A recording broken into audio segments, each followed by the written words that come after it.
Hello दोस्तों, अगर आप एसएससी जीडी की तैयारी कर रहे हैं तो ये क्लास आपके लिए बहुत ही महत्वपूर्ण है। इस क्लास में हम आपके लिए लेकर के आए हैं 40 इम्पोर्टेंट जीके जीएस और इस प्रकार से इस क्लास को डिजाइन किया गया है कि 80% क्वेश्चन आपका प्रीवियस ईयर को रखा गया है और 20% जो क्वेश्चन है वह एग्जाम ओरिएंटेड रखा गया है, यानी जिसको एग्जाम में आने की ज़्यादा संभावना है वैसा प्रश्न को रखा गया है। आइए क्लास को स्टार्ट करते हैं। अगर आपको क्लास अच्छा लगे तब वीडियो को लाइक करें और चैनल को सब्सक्राइब करें। आज का पहला प्रश्न है कि कनिष्क के दरबारी वैद्य कौन था। आपसे यहाँ पे पूछा गया है कि कनिष्क के दरबारी वैद्य कौन था, तो आपका उत्तर यहाँ से जो है ए नंबर ऑप्शन सही होगा। चरक जो है कनिष्क के दरबारी वैद्य था। अगर हम इसके बारे में बात कर लेंगे तो महर्षि चरक जो है आयुर्वेद के महान विद्वान थे, जिन्होंने चिकित्सा के मूलभूत ग्रंथ यानी कि चरक संहिता की जो रचना किया है किसने किया है, तो महर्षि चरक ने ही किया है। अगला प्रश्न आगे है, पाटलिपुत्र नगर की स्थापना किसके द्वारा की गई। तो पाटलिपुत्र नगर की स्थापना जो है उदयन के द्वारा किया गया था। किसके द्वारा, तो उदयन के द्वारा, आपको ये याद रखना है। और यहाँ पे है कि हर्यक वंश के राजा उदयन ने गंगा और सोन नदियों के संगम पर पाटलिपुत्र, जो कि वर्तमान पटना हो गया है, पाटलिपुत्र की स्थापना कर इसे अपना राजधानी बनाया था। किसने किया था, तो उदयन ने। अगला प्रश्न आगे है यहाँ पे कि सती प्रथा का विरोध किस मुगल बादशाह ने किया था। तो सती प्रथा का जो विरोध है वह अकबर ने किया था। आपका जो उत्तर यहाँ से होगा वह बी नंबर ऑप्शन सही होगा। आगे है कि मुगल सम्राट अकबर ने अपने उदारवादी और सामाजिक सुधारों के अंतर्गत सती प्रथा को रोकने और हतोत्साहित करने का प्रयास किया था। अगला प्रश्न है, प्रकाश के वेग को सर्वप्रथम किसने मापा था। तो प्रकाश के वेग को जो है सर्वप्रथम रोमर ने मापा था। आपका जो उत्तर यहाँ होगा सी नंबर उत्तर आपका सही हो जाएगा। और ये डेनिश खगोल शास्त्री थे ओले रोमर, उसने जो है 1676 ईस्वी में बृहस्पति ग्रह के उपग्रहों के ग्रहण का अध्ययन करने वाली पहली बार जो है प्रकाश की गति की गणना किया था। तो आपका उत्तर यहाँ से क्या हो जाएगा, तो रोमर हो जाएगा, जो कि प्रकाश के वेग को सर्वप्रथम मापा था। अगला प्रश्न है कि दार्जिलिंग पर्वतीय नगर भारत के किस राज्य में स्थित है। तो ये जो दार्जिलिंग है, जहाँ चाय की खेती होती है, तो वह कहाँ पे स्थित है, यह जो है पश्चिम बंगाल में स्थित है। ऑप्शन जो आपका होगा डी नंबर यहाँ पे सही होगा।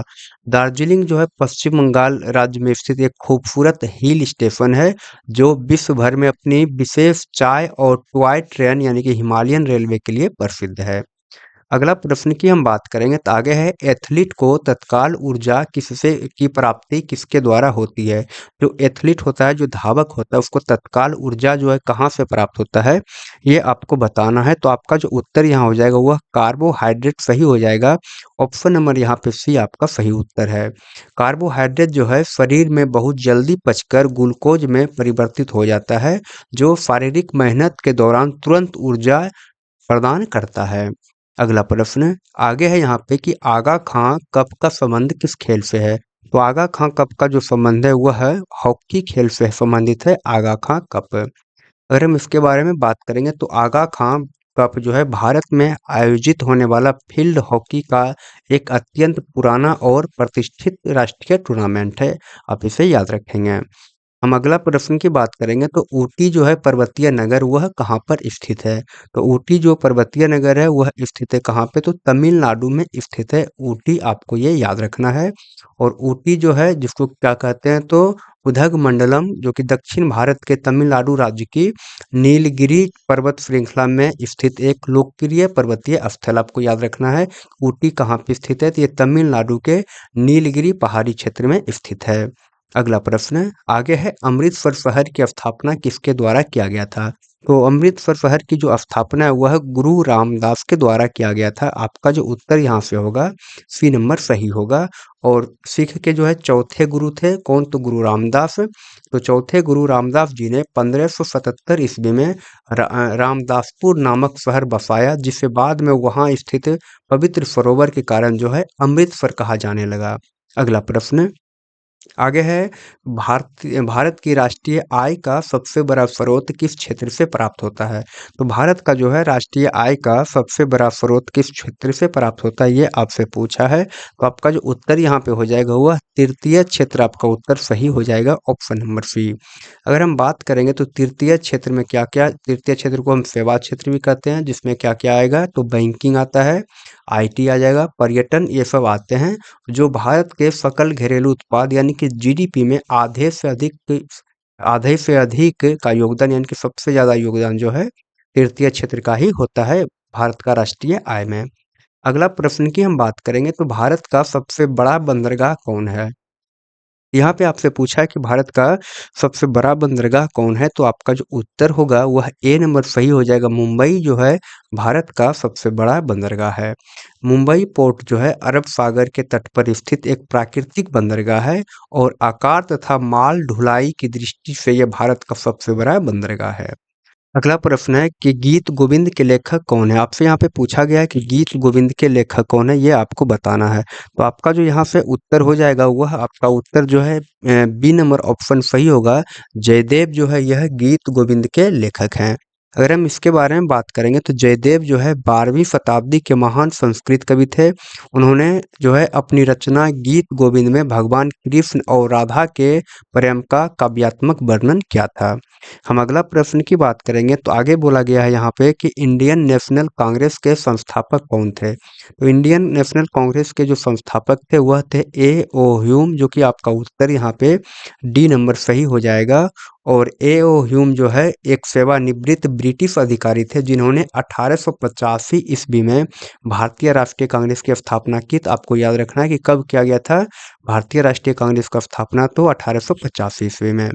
अगला प्रश्न की हम बात करेंगे तो बोला गया यहाँ पे कि वन एवं कृषि किस क्षेत्र के अंतर्गत आते हैं? तो वन और कृषि जो है प्राथमिक क्षेत्र के अंतर्गत आते हैं। आपका जो उत्तर यहाँ पे होगा ए नंबर उत्तर सही होगा। और वे सभी आर्थिक गतिविधियां जो सीधे प्राकृतिक से संसाधन प्राप्त करती है, जैसे कृषि हो गया, वानिकी हो गया, मत्स्य पालन और खनन, ये सभी जो है प्राथमिक क्षेत्र के अंतर्गत आते हैं। अगला प्रश्न आगे है, कबीर दास के गुरु कौन थे? तो आपको बताना है यहाँ पे कि कबीर दास के गुरु कौन थे। तो आपका उत्तर जो होगा वह रामानंद, आपका उत्तर सही हो जाएगा कि रामानंद जो है कबीर दास के गुरु थे। हम इसके बारे में बात करेंगे तो स्वामी रामानंद जो है 14वीं शताब्दी के एक प्रमुख वैष्णव संत थे जिन्होंने उत्तर भारत में भक्ति आंदोलन की नींव रखी और संत कबीर जो है उन्हीं के शिष्य थे। आपको याद रखना है। अगला प्रश्न है कि श्रीनगर शहर की स्थापना किसके द्वारा किया गया? आपसे यहाँ पे पूछा गया कि श्रीनगर शहर की जो स्थापना है वह किसके द्वारा किया गया, आपको ये बताना है। तो आपका जो उत्तर होगा वह ए नंबर उत्तर सही हो जाएगा। अशोक के द्वारा जो है श्रीनगर शहर की स्थापना किया गया। और यहाँ पे हम बात करेंगे कल्हन द्वारा रचित राजतरंगिणी। आपको याद रखना है कि राजतरंगिणी को किसने लिखा है, तो कल्हन ने लिखा है। तो राजतरंगिणी ग्रंथ के अनुसार जो है मौर्य सम्राट अशोक ने कश्मीर घाटी में झेलम नदी के तट पर श्रीनगर शहर की स्थापना किया है। तो आपको याद रखना है किसने किया है, तो अशोक ने जो है श्रीनगर की स्थापना किया है। अगला प्रश्न आगे है, निर्वाचन आयुक्त की नियुक्ति कौन करता है? तो निर्वाचन आयुक्त की जो नियुक्ति है वह राष्ट्रपति करता है। आपका जो उत्तर यहाँ पे होगा बी नंबर उत्तर सही होगा। और भारतीय संविधान के अनुच्छेद 324 आपको याद रखना है, अनुच्छेद 324 के प्रावधानों के तहत जो है मुख्य चुनाव आयुक्त और अन्य चुनाव आयुक्त की नियुक्ति भारत के राष्ट्रपति द्वारा की जाती है। अगला प्रश्न की हम बात करेंगे तो खांडाला पर्वतीय नगर भारत के किस राज्य में स्थित है? तो ये जो खांडाला पर्वतीय नगर है यह जो है भारत के महाराष्ट्र राज्य में स्थित है। ऑप्शन जो आपका है यहाँ पे ए नंबर सही होगा। और खंडाला जो है पश्चिमी घाट यानी कि सह्याद्री पर्वतमाला में स्थित एक सुंदर हिल स्टेशन है जो महाराष्ट्र राज्य के पुणे जिले में स्थित है। अगला प्रश्न की हम बात करेंगे तो आगे बोला गया जौनपुर शहर की स्थापना किसने करवाया था? तो जौनपुर शहर की स्थापना जो है फिरोज शाह तुगलक ने करवाया था। आपका जो उत्तर यहाँ से होगा बी नंबर उत्तर सही हो जाएगा। और दिल्ली के जो सुल्तान थे फिरोज शाह तुगलक 14वीं शताब्दी में अपने चचेरे भाई मोहम्मद बिन तुगलक, जिसका वास्तविक नाम क्या था, तो जौना खान। आपको ये भी याद रखना है कि मोहम्मद बिन तुगलक का वास्तविक नाम कौन था, क्या था, तो जौना खान था। और इसी की याद में है जौनपुर शहर को बसाया था फिरोज शाह तुगलक ने। अगला प्रश्न की बात करेंगे तो आगे है यहाँ पे कि लोकसभा एवं राज्यसभा की संयुक्त अधिवेशन किस स्थिति में बुलाई जाती है, ये आपको बताना है। तो यहाँ पे लोकसभा और राज्यसभा की जो संयुक्त अधिवेशन को बुलाया जाता है, कब बुलाया जाता है, तो दोनों सदनों में मतभेद होने पर। कब बुलाया जाएगा, तो दोनों सदनों में मतभेद होने पर। ऑप्शन जो आपका होगा यहाँ पे ए नंबर आपका ऑप्शन यहाँ पे बिल्कुल सही हो जाएगा। अगर इसके बारे में हम बात करेंगे तो संविधान के अनुच्छेद 108 के तहत जब किसी सरकार विधेयक पर लोकसभा और राज्यसभा के बीच सहमति नहीं बन पाती तो राष्ट्रपति संयुक्त अधिवेशन को बुलाता है। आपको याद रखना है कि अनुच्छेद यहाँ पे कौन सा होगा, तो अनुच्छेद 108 के तहत ये किया गया है। हम अगला प्रश्न की बात करेंगे तो आगे है पंचमढ़ी पर्वतीय नगर भारत के किस राज्य में स्थित है। यहाँ पे जो पंचमढ़ी पर्वतीय नगर है वह भारत के जो है मध्य प्रदेश राज्य में स्थित है। आपका जो उत्तर यहाँ पे होगा, आपका उत्तर डी नंबर सही होगा। और पचमढ़ी जो है मध्य प्रदेश का एकमात्र और बेहद खूबसूरत हिल स्टेशन है जो सतपुरा पर्वत श्रृंखला में स्थित है। आपको ये याद रखना है कि पचमढ़ी जो है कौन सा पर्वत श्रृंखला में स्थित है, तो सतपुरा पर्वत श्रृंखला में स्थित है और इसे सतपुरा की रानी भी कहा जाता है पचमढ़ी को। अगला प्रश्न की बात करेंगे तो आगे है भारत एवं पाकिस्तान का विभाजन किस योजना के तहत किया गया। तो भारत एवं पाकिस्तान का जो विभाजन है वह जो है माउंट बेटन योजना के तहत किया गया। आपका जो उत्तर यहाँ पे होगा, आपका उत्तर यहाँ पे सी नंबर सही हो जाएगा। और आपको याद रखना है कि 3 जून 1947 को लॉर्ड माउंटबेटन द्वारा प्रस्तुत योजना के आधार पर ही भारत का विभाजन कर भारत और पाकिस्तान नामक दो स्वतंत्र देश को बनाए गए थे। अगला प्रश्न है कि एलिफा परीक्षण किसके लिए किया जाता है। ये जो एलिफा परीक्षण है वह जो है एड्स के लिए किया जाता है। आपका जो उत्तर यहाँ पे होगा ए नंबर उत्तर सही होगा। और एलिफा टेस्ट जो है मुख्य रूप से रक्त में एंटीबॉडी का पता लगाने के लिए किया जाता है, जिसका सर्वाधिक उपयोग एचआईवी या तो एचआईवी एड्स संक्रमण की प्रारंभिक जांच के लिए होता है। अगला प्रश्न है कि 1 मेगावाट कितना वाट के बराबर होता है।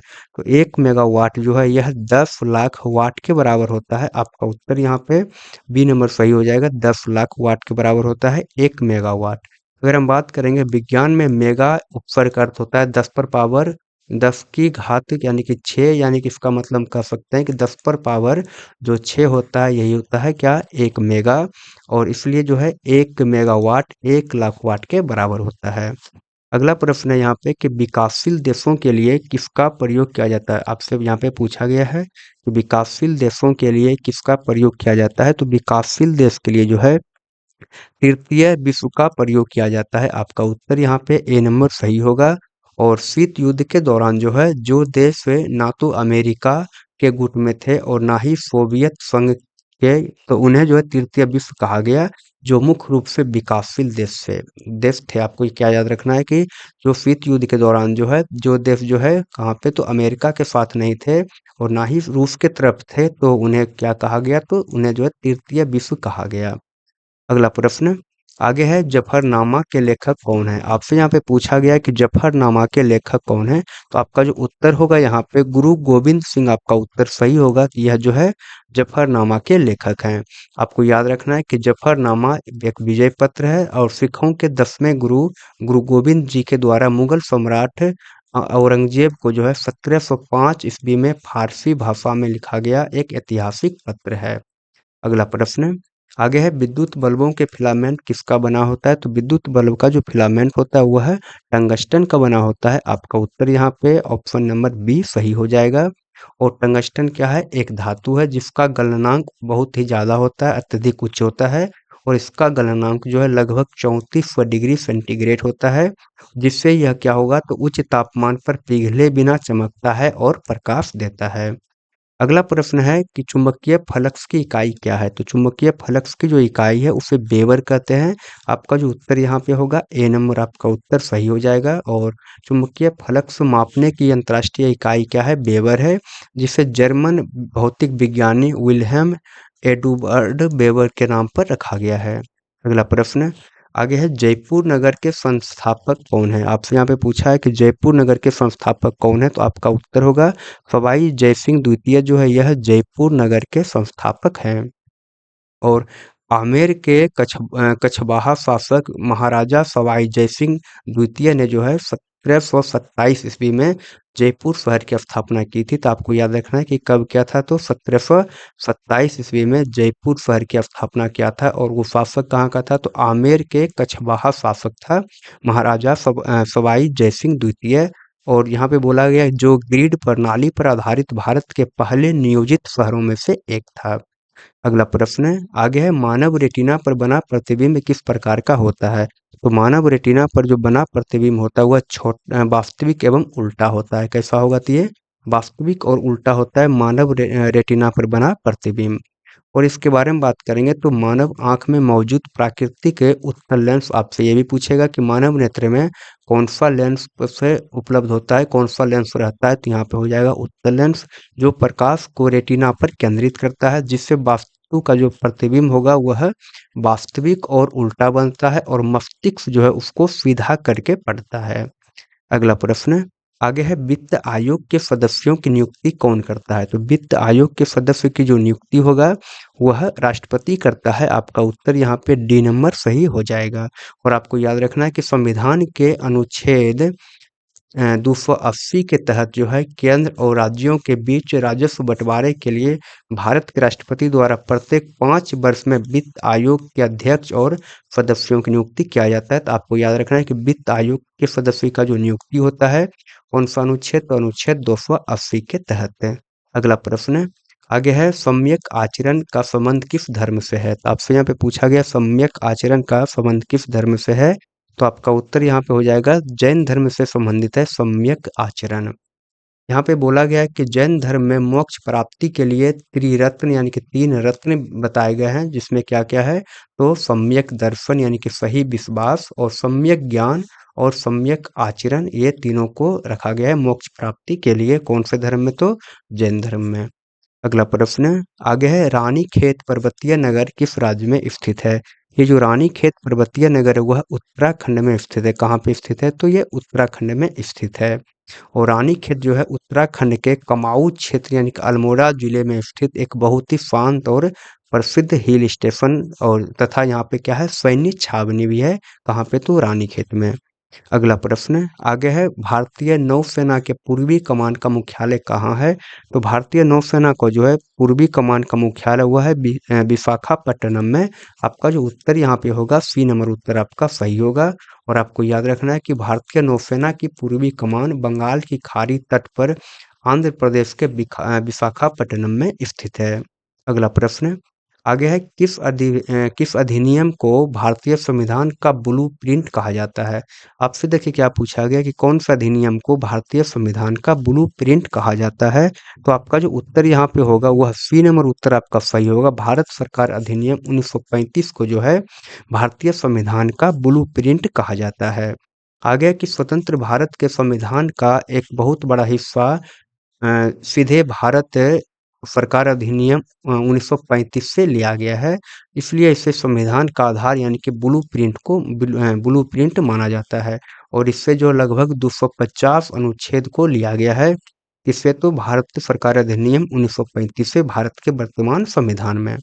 अगला प्रश्न आगे है पैराडाइज लास्ट के लेखक कौन है। तो आपसे पूछा यहाँ पे कि पैराडाइज लास्ट के लेखक कौन है। तो आपका जो उत्तर यहाँ पे हो जाएगा वह ए नंबर सही होगा। मिल्टन जो है पैराडाइज लास्ट के लेखक हैं। अगर हम इसके बारे में बात करेंगे तो पैराडाइज लास्ट 17वीं शताब्दी के महान अंग्रेजी कवि जॉन मिल्टन द्वारा रचित एक सुप्रसिद्ध महाकाव्य है।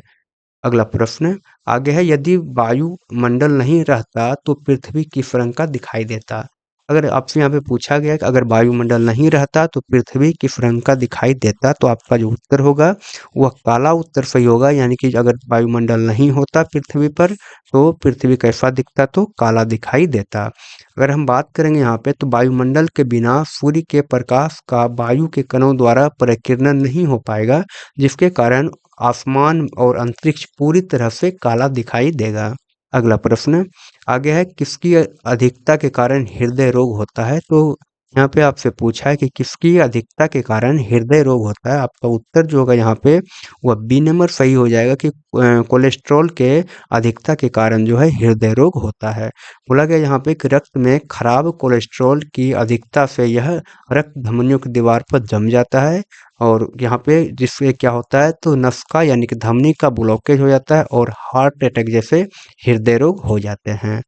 अगला प्रश्न आगे है हैदराबाद नगर का संस्थापक कौन था? तो हैदराबाद नगर का जो संस्थापक था वह था कुली कुतुब शाह। आपका जो उत्तर यहाँ पे होगा सी नंबर, आपका उत्तर यहाँ पे सही होगा।